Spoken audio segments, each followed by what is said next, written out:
Thank you for watching Scary Bear Attacks. If you like this episode, please remember to hit the like button and leave a comment or two, then subscribe and click on the bell to receive notifications of whenever we release new videos. Also, please remember to share them to your social media. Welcome back to Scary Bear Attacks. Today's episode takes us to the town of Ozersk in the Chelyabinsk Oblast in Russia. This area has a continental climate with severe cold winters, warm summers, and very short spring and fall seasons. The elevation is low, with the flat land rarely rising above 800 feet. In the days of the Soviet Union, this area was one of the primary zones for the production of weapons-grade plutonium. Due to the careless industrial management, many chemicals and pollutants have made this area the most polluted area on the planet, with 2 to 3 times the radiation released during the explosion at Chernobyl having been detected. Things are done a little differently in Russia. Behavior that would be policed in the U.S. and most Western nations are practiced there with impunity. The pollution doesn't stop Mother Nature, though. Thick stands of Scots pine, silver birch, European mountain ash, and European aspen trees shade the tangled undergrowth of box elder, willows, and brambles. Eastern red deer, roe deer, wild boar, and moose still wander the forests. As they do so, they are pursued by wolves, wolverines, and brown bears.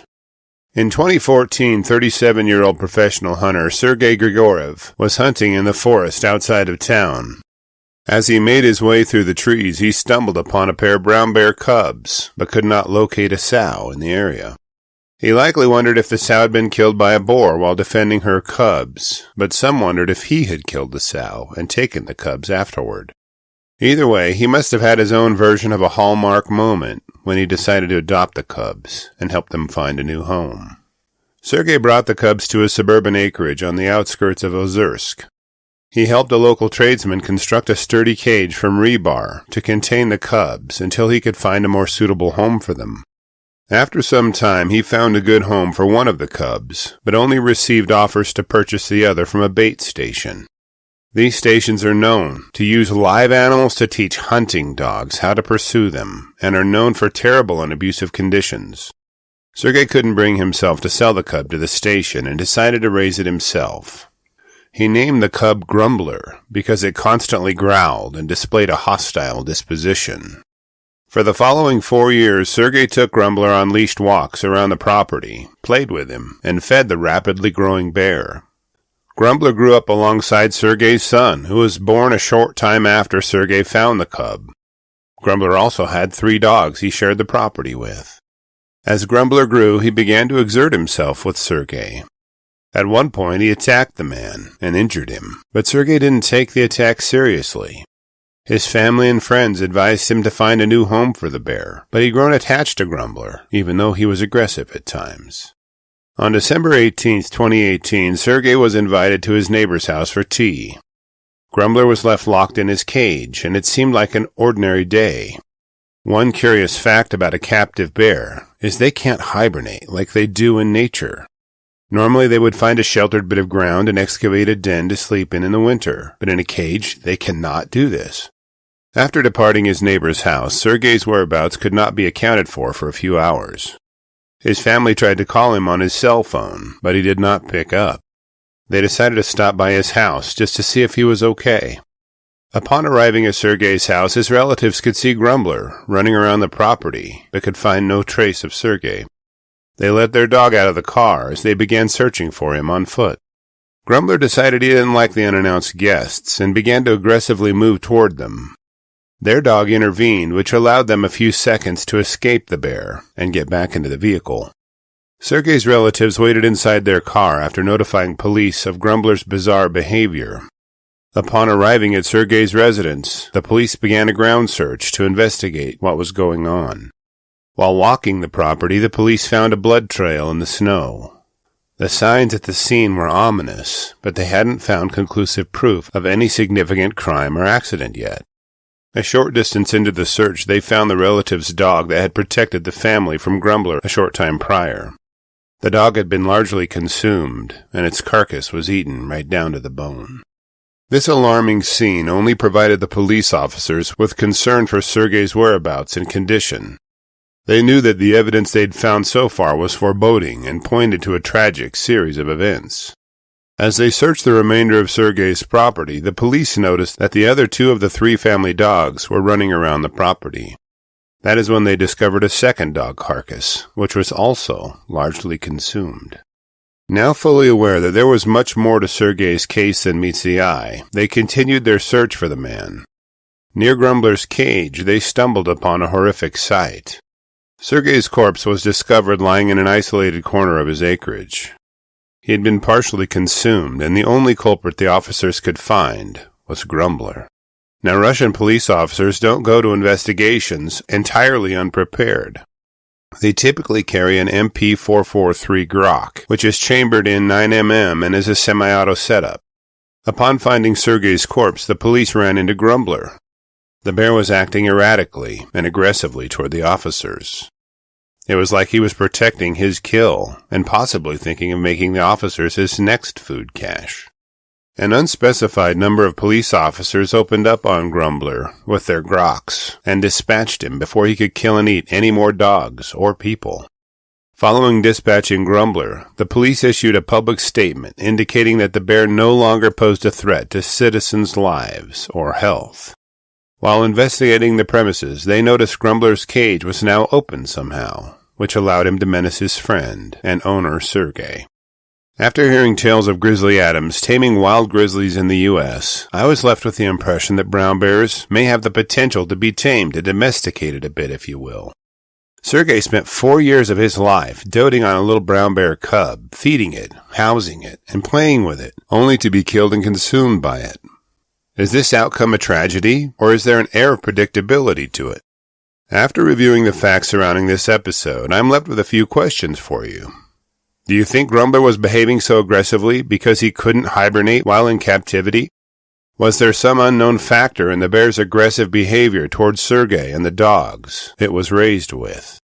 Was Grumbler living up to his name by exhibiting aggressive and predatory behavior towards Sergei? Did this attack happen because Grumbler was fed up with Sergei's dogs, or was there more to it than that? I will gladly read and respond to your thoughts, so please post them in the comments section below, and let's talk about it. Welcome back to Scary Bear Attacks. Today's episode takes us to the Russian Far East. The village of Termalny is a small town surrounded by forest and mountains. This village is situated on the Kamchatka Peninsula, which extends into the Pacific Ocean and the Bering Sea on the east and the Sea of Okhotsk on the west. The plant life consists of thick undergrowth and dense forests of fir and pine, as well as deciduous trees. The animal life includes wolves, deer, and elk, as well as the usual array of smaller animals like squirrels, foxes, and birds. It is as natural an environment as one could seek for. The area is very much like Yellowstone National Park, with geysers, hot springs, mud pots, and even has several volcanoes. The peninsula makes up part of the Ring of Fire, which is a series of volcanoes surrounding the immense Pacific Ocean.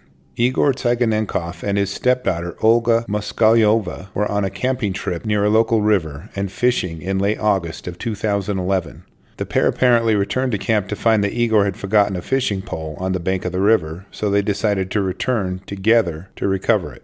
They arrived at the location and began searching for the fishing pole amongst the reeds and tall grass lining the riverbank when there was a rustling in the grass behind them. They were several yards apart, but within sight of one another, when a large brown bear emerged from the grass and slowly proceeded toward Igor. He began yelling and backed up further into the reeds along the bank. The sow stretched out her paws and clasped the man by the shoulders and slowly wrestled him to the ground. She swatted him and bit him until she managed to clench her jaws on his neck. Tossing her head back and forth forcefully, she broke his neck. Olga next saw the bear stomping on his head and torso, smashing his skull.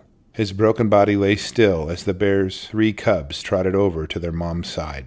Seeing her stepfather killed before her very eyes, Olga turned and ran in panic. The sow bear diverted her energy and attention away from Igor and focused on Olga. The 19-year-old girl was fit and healthy, but only covered about 70 yards before the bear grabbed her from behind and pulled her to the ground by biting her leg. The bear immediately batted her from side to side, dragging her a short distance, and seemed to toy with her, like a cat with a mouse. She apparently hadn't made up her mind on what to do with the young woman. The bear bit down on her now bleeding leg and began biting chunks of flesh off and eating them.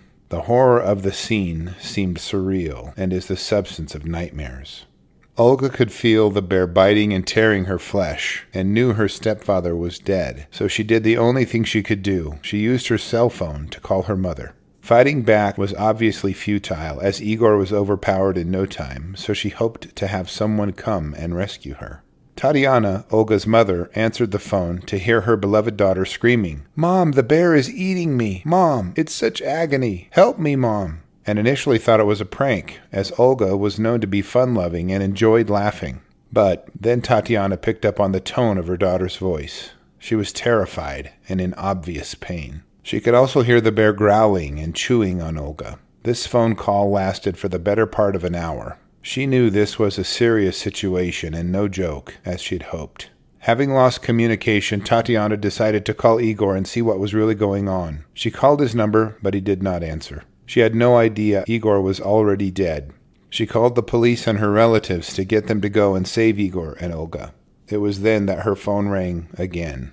It was Olga, and her voice was now very weak. She told her mother, "Mom, the bears came back, and she brought her 3 babies. They're eating me." The call dropped again, and Tatiana frantically tried to get more people to help. About 20 minutes later, Tatiana's phone rang one last time, and again it was Olga. The bears had apparently eaten their fill and left her to die. Olga must have known she was on the verge of death and wanted to say goodbye to her mother. Tatiana answered the phone and heard Olga utter, "Mom, it isn't hurting anymore. I don't feel the pain. Forgive me for everything. I love you so much." The call dropped for the last time. It took about 30 minutes for Igor's brother and Olga's uncle, Andrei, to arrive with police. They approached a horrifying scene covered in Olga's blood and could see the 4 bears still eating Igor's body. The 6 hunters who agreed to shoot the bear immediately shot the sow and her 3 cubs. Olga's mauled and mangled corpse was found nearby. Conflicts like this are not uncommon in this area of the Far East, where humans are settling in territory where bears find their food sources. There was no further report on the health of the bears, but it seemed clearly to be a predatory attack and the ending of 2 precious human lives. Welcome back to Scary Bear Attacks. Today's bizarre episode takes place in the far eastern Russian province of Yakutia. This expansive province comprises 20% of the territory of the Russian Federation. Huge stretches of taiga and tundra blend together to create nearly void wilderness, which sportsmen are drawn to often. Much of the locals live very close to the land, pulling their resources from the plentiful fish and wildlife in the area. This province is dotted with hundreds of streams and rivers, as well as lakes and ponds. Scots pine, the Hurrian larch, and common juniper are the common trees in the area, and common bushes include lingonberry bush and the weeping fig. The plants that cover the ground are beautiful and include martagon lily, alpine French honeysuckle, and the Arctic aster. Common animals of the area include moose, Manchurian deer, northern deer, and musk deer. The predators in the area include wolverine, polar bear, polar and brown bear, Siberian tigers, and wolves. It is in this wild and remote setting that our episode takes place. On the 24th of April, around 8 a.m., 42-year-old fisherman Igor Vorizbitsin was arriving at his favorite fishing hole. As he packed his fishing gear the day prior, his family expressed their hesitance in him setting out so early in the year, but he wanted to take advantage of a warm snap and enjoy his favorite pastime. Before he could leave, his granddaughter snatched his phone and hid it away for a little while, playing and teasing her grandpa. She knew he would rarely let her touch it, so she craftily snatched it from him. As Igor gathered his fishing gear and departed his car toward a secret fishing location, he reflected on how he had carefully charted out the area and devised his plans for the day to the greatest detail. As he proceeded down the trail toward the river, his car faded as it grew more distant. Just as the river bottom came into view, Igor felt a tremendous force throw him forward onto his face. Gravel and mud smeared down the side of his face as he grappled to gather his senses and determine what was happening to him. It took one very powerful paw swipe to his skull just above his left eye to clarify the most horrible reality. Igor was being crushed under the weight of a gigantic brown bear, which was already clawing at his skull. He uttered a scream as his hands reached toward the bear to fend off further damage. He wiggled onto his right side in an attempt to escape the bear's enormous weight and painful attack on his head. As he rolled over, the bear swatted him on his head and chest. It then sunk its huge canines into his chest and left abdomen, biting and clawing him rapidly in a frenzied attack. It bit onto his upper left arm as well as his right wrist and hand as he tried to protect himself from the giant predator's jaws and claws. The bear bruised and trampled Igor and his fishing equipment as it positioned and then repositioned itself to best get at the terrified man. Just as the bear closed in on Igor's head once again, a mysterious sound broke over the confusion. The words, "baby, baby, oh baby," permeated the air like an audio cloud over the violence. The bear immediately spun on its heels and disappeared into the brush, even faster than it had appeared. Igor, still completely confused by the change of events, glanced around, incredulously searching for the source of the apparently terrifying melodies. He reached into his pocket and pulled out his cell phone. The screen was lit up, and Justin Bieber's song "Baby" was repeating the chorus for each ring the phone sounded. As Igor recovered his senses and his adrenaline began to return to normal levels, he realized he may be seriously injured. He used his cell phone to reach out to some fishermen he knew were in his area and requested their help in returning to his car and seeking medical attention. The fishermen arrived as Igor was attempting to regain his feet. His face was bleeding and had significant gashes and bite marks. His body had several large spots of blood showing through his clothes, and he was in obvious pain. They helped him limp the short distance back to his car. As soon as Igor arrived at the hospital, the injuries on his head and face were wrapped in gauze, as was his left arm and right wrist. His abdomen and chest received bandages and were cleaned up. His left eye was swollen shut, probably from the impact of the bear driving him into the ground initially. In just a few hours, he was well on his way to full recovery. Now, this was not the only time that Justin Bieber's music had a significant impact to create an outcome. In March of the same year, students at Tenino High School in Washington State piped in Justin Bieber's music into the hallways, promising to turn it off once they reached their $500 fundraising goal. The student body obliged to put an end to their audio assault, and the fundraising goal was surpassed by the end of the first period, bringing in $915. After analyzing this odd and interesting bear attack, I'm left with a few questions. Do you think Igor would have survived had his granddaughter not changed his ringtone? Was the ringtone the only thing that drove the bear off, or was the attack the full extent of what may have been a defensive attack? Do you think Igor will leave the ringtone on his cell phone, and do you plan on putting it on yours, just in case? Igor never indicated how he felt about Justin Bieber, nor his music, but I'm prone to think that he must now be a believer and just thankful to be alive, baby. Welcome back to Scary Bear Attacks. Today's episode takes us to the Siberian wilds, to a Russian area known as Irkutsk. In the district of Tulin, the climate, a humid continental climate with warm, brief summers, with sporadic rain, and long, cold, snowy winters. This area is known as taiga, which is a broad stretch of uninterrupted forests of Siberian and Dahurian larch, stone pine, and various species of fir and spruce trees. The understory of the forest consists of alder and aspen trees with willow bushes crowding every body of water. Wild strawberries and raspberries yield their seasonal bounty amongst wildflowers, shining a broad array of colors. Large game animals in the area include eastern roe deer, Siberian musk deer, moose, caribou, wild boar, and Eurasian elk. Taiga predators include a Eurasian coyote cousin, called the dhole, Eurasian lynx, wolves, and wolverines, snow leopards, and brown bears. Around June 20th, 2022, a 62-year-old Russian man, whom we'll refer to as Yuri, had been enjoying the trophy brown bear hunt of which he'd dreamt. For months he'd thoroughly planned the hunt and traveled here to do so. His plan was to construct a platform in a tree overlooking a trail and wait for a brown bear to walk by, toward a nearby stream or food source. After climbing into his hunting blind, Yuri settled in and waited. He watched as breezes blew through the bushes and sent leaves shaking on the quaking aspen around him. Birds chirped and flitted amongst the forest canopy as he eagerly waited and anticipated a bear emerging from the brush. After a few hours, Yuri noticed a hush fall over the forest around him. Knowing this was a possible sign of an approaching bear, he glanced around hoping to see one. To his surprise, a huge, dark shape emerged about 50 yards down the trail. It was a massive bear. It looked like a chocolate-colored horse with really short legs in size, and was impressive in its power and majesty.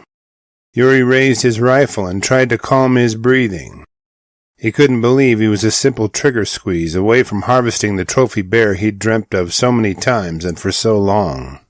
He held his sights on the vitals of the massive Bruin and slowly squeezed the trigger on his rifle until it thundered a triumphant blast. After firing at the bear, Yuri lowered his rifle and watched the bear. He could see it spin and stagger, then fall over in a very quick death. The hunter was filled with the joy of success of his kill and fought storming down the ladder to check out the bear immediately. After waiting a few minutes and observing the bear for movement, Yuri was certain that waiting any longer would just be a waste of time. He tried to calm himself before clearing the spent casing from his rifle and climbing down the ladder from his blind, leaving his rifle leaning against the tree trunk. As Yuri approached the brown bear, he was impressed with its massive size. Laying on the ground, its shoulders and rump stood at a few inches over 2.5 feet high, and its enormous belly undoubtedly held pounds of berries still undigested from its last meal.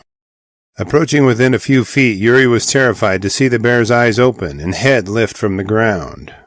In a flash, the bear leapt upon Yuri before he could take a single step in retreat.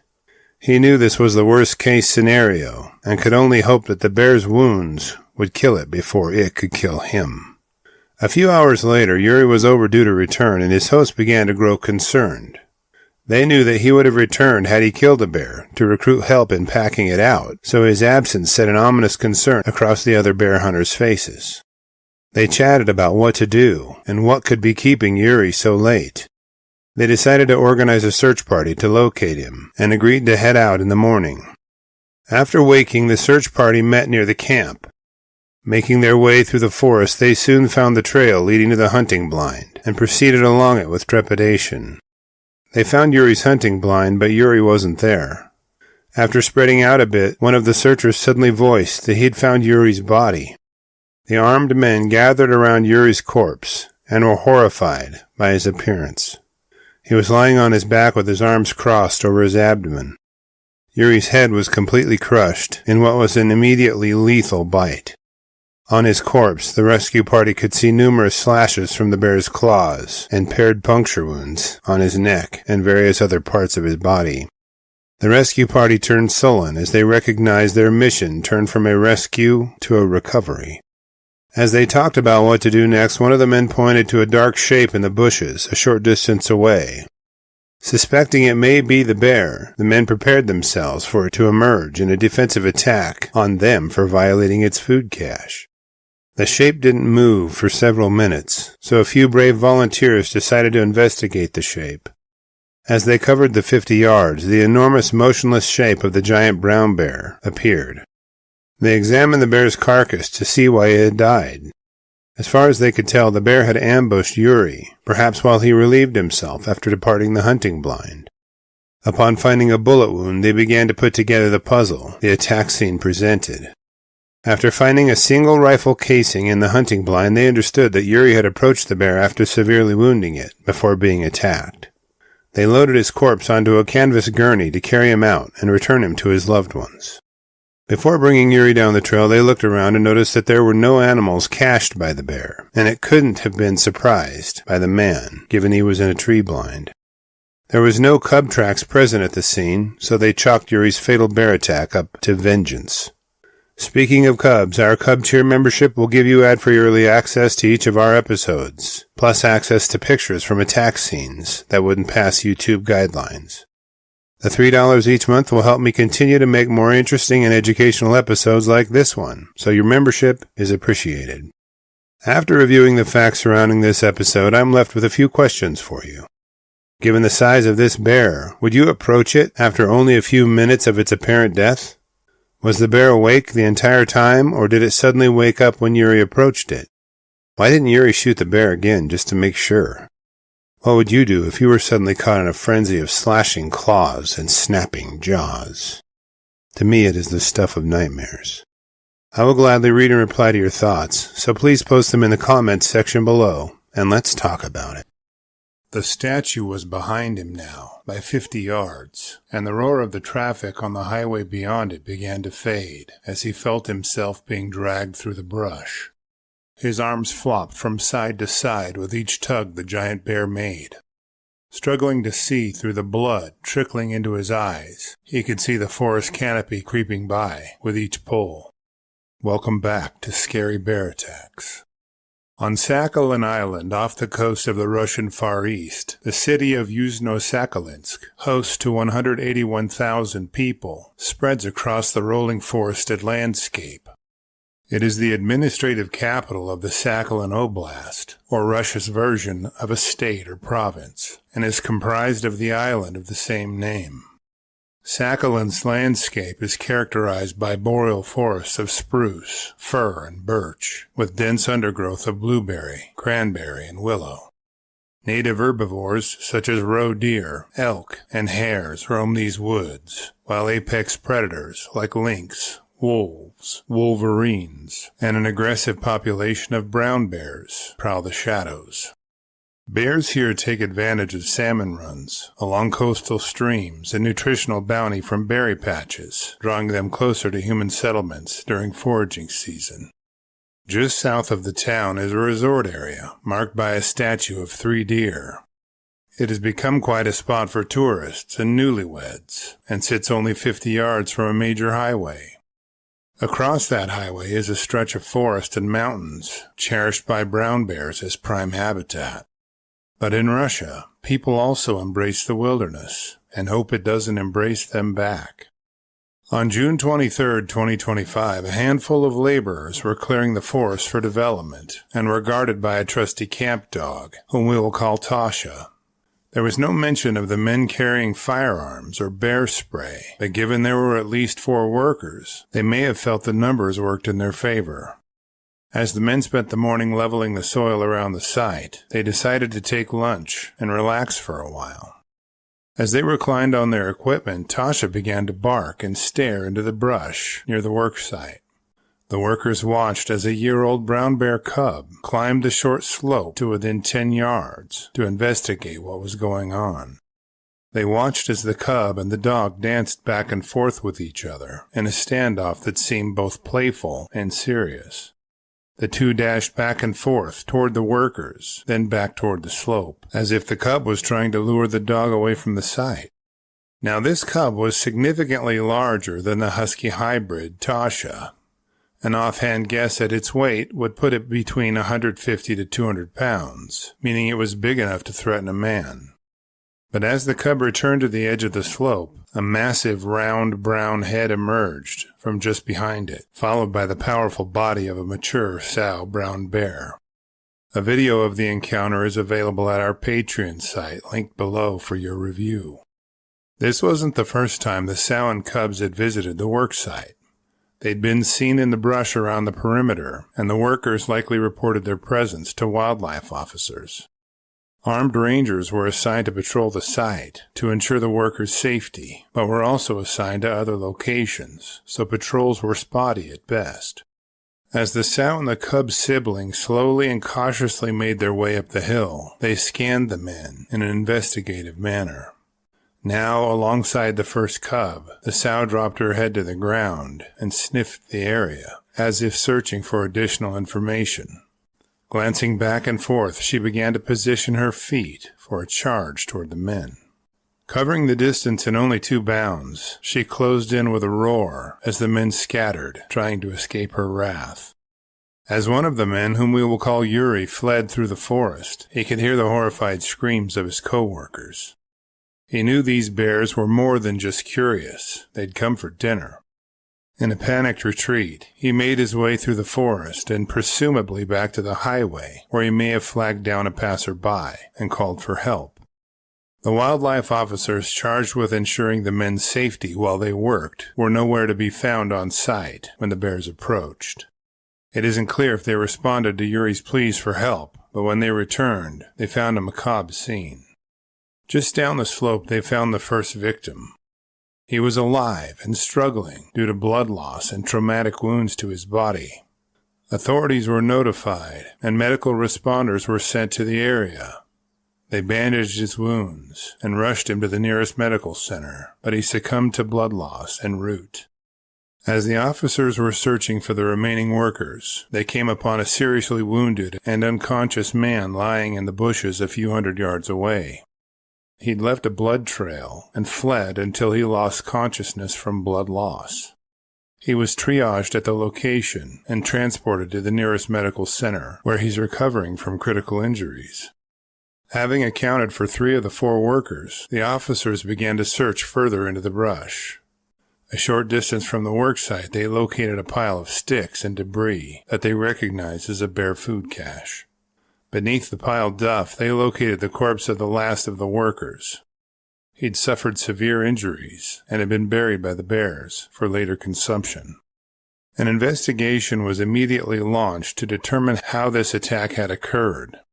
It wasn't long before criminal negligence charges were filed against the wildlife officers responsible for protecting the public recreation areas. As for the bears' motives that led to the attack, there are a few circumstances to analyze. The fact that one of the victims was dragged away and cached for consumption demonstrated predatory motives, but it is more complex than that. At the initiation of the attack, the sow could have been acting in defense of her cubs or herself. It is unclear if the bears had returned to the site after being fed by the men during their prior visit. The cubs were not the current year's models, meaning the sow had invested a lot of time and energy into their rearing. Finding enough food for 3 bears is demanding on the environment and the sow, so they may have been experiencing hunger as they awaited the late summer berry season. Salmon fishing companies are reporting record harvests on Sakhalin this summer, which doesn't necessarily mean that brown bears are experiencing the same abundance. The sow was not protecting a cached animal carcass, but was protecting her cubs from a surprise encounter with the workers, even if she was acting in a predatory manner. Speaking of cubs, our Cub Tier membership on Patreon, linked below, will give you ad-free early access to our episodes, sources, notes, and photos. And the $3 per month goes a long way in helping me continue to produce educational and entertaining content like this. Sakhalin supports one of Russia's densest brown bear populations. The World Wildlife Federation estimates that there are roughly 100,000 bears in the Russian Far East, though official Russian counts may be even higher. Bears thrive on seasonal salmon and berry crops, but seasonal and irregular variations in food sources may drive bears closer to human-populated areas. After reviewing the facts surrounding this episode, I'm left with a few questions for you. Could it be that overfishing of salmon may have contributed to the sow's and her cubs' hunger, or was this simply a predatory attack? Should the initial presence of the bears at the attack site have been taken more seriously? Why didn't the workers have some sort of repellent or protection provided by the employer at the site? I will gladly read and reply to your thoughts, so post them in the comments section below, and let's talk about it. Welcome back to Scary Bear Attacks. Today's episode takes us to a village named Verkhny Semchon in the Magadan region of the Russian Far East. This region has a severe subarctic climate with extremely cold winters, ranging down to 40 below zero, and warm summers up to 80 degrees. Most of the moisture here falls during the winter, so much of it accumulates as snowfall, leaving the summers dry in comparison. The elevation is low and only climbs above 1,000 feet high in mountain ranges. The topography of this area is mostly rolling hills covered with tundra due to permafrost. Areas with taiga have forests of dwarf Siberian pine, Dahurian larch, with green alder filling in the open spaces. Sakhalin willow and numerous berry bushes crowd the banks of bodies of water and provide nutrition to animals and humans alike through their delicious fruits. The wildlife here is not diverse, with only moose and brown bears representing the large animals, and rodent species are limited due to the presence of permafrost preventing burrowing. With only 3 months of summer, at most, brown bears here have to be aggressive to stay alive and capitalize on any opportunity they have to feed. In the 1970s, a global effort to stop bear and tiger hunting was launched, and the Soviet Union embraced preservation strategies. A broad sweeping management on hunting seasons was instituted, helping brown bear, Asiatic bears, and many other animal populations rebound. Today, brown bear populations are at the highest numbers they've been in nearly a century. In Magadan, there have been an alarming series of brown bear attacks, leading to several fatalities. In 2023, 3 people died as a result of injuries from bear attacks, and it has caused alarm among area residents. The local government launched a culling program, though it lacked organization. Around 100 bears were culled from the local population in hope that bears would have more food and stop encroaching on human settlements and killing people. As effective at eliminating an overpopulation of brown bears as these actions were, they failed to make a difference for one local fisherman. Back in 2023, on June 19th, 3 Russians were visiting a private acreage to spend time together. While they were in the forest, a massive brown bear emerged and swiped at them, injuring all 3 of them seriously. Confused at the cause of such a ferocious attack, authorities returned to the site in an attempt at locating the bear. They discovered that the 3 friends had unknowingly walked too close to the bear's food cache, and it had lashed out in a defensive attack of its food. Investigating the food cache, they were horrified to find the corpse of a man who had been missing recently. The bear had killed him and consumed part of his body before burying it for consumption later. Fast forward to May 8th of 2024. A 41-year-old Russian man whom we refer to as Vasily was spending some time fishing in the forest outside of town. He had driven his vehicle to his favorite fishing hole and spent the day wandering from fishing hole to fishing hole. He was likely seeking burbot or Arctic grayling, but there's no evidence indicating if he was successful. On his way home, Vasily had a little engine trouble while still a short distance from town. He was left without any way out in the dark, surrounded by a forest filled with hungry brown bears. Now, at this point in the story, it might be prudent to review some of his options.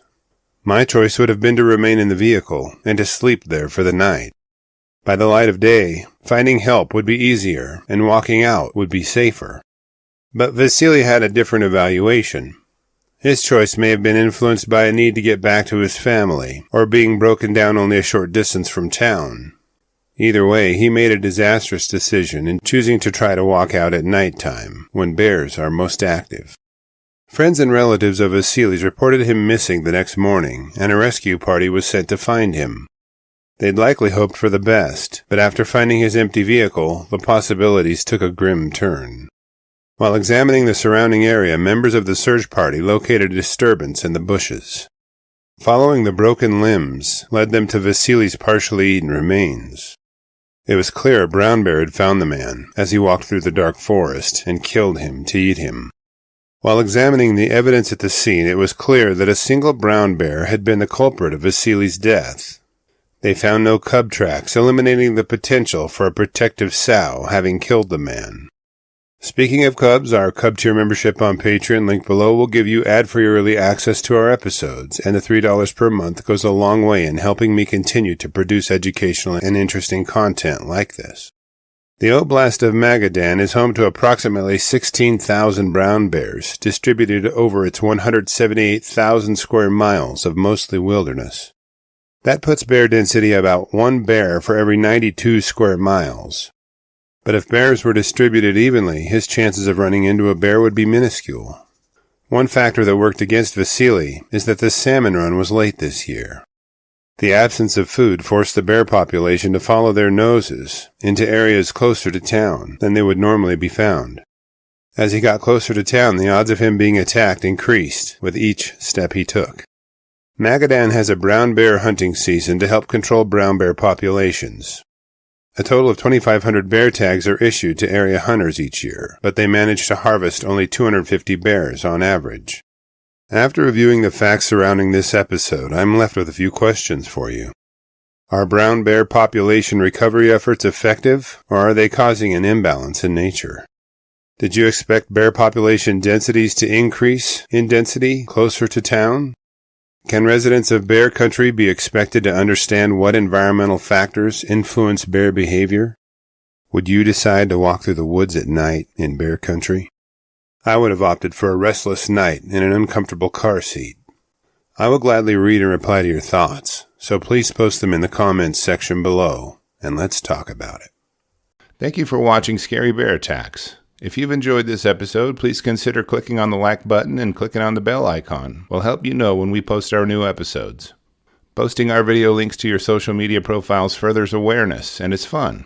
We slashed our prices in our merch store, linked below, so check out the bargains there while you shop. As a member of our human community, remember to adventure bravely and be careful out there, especially in bear country.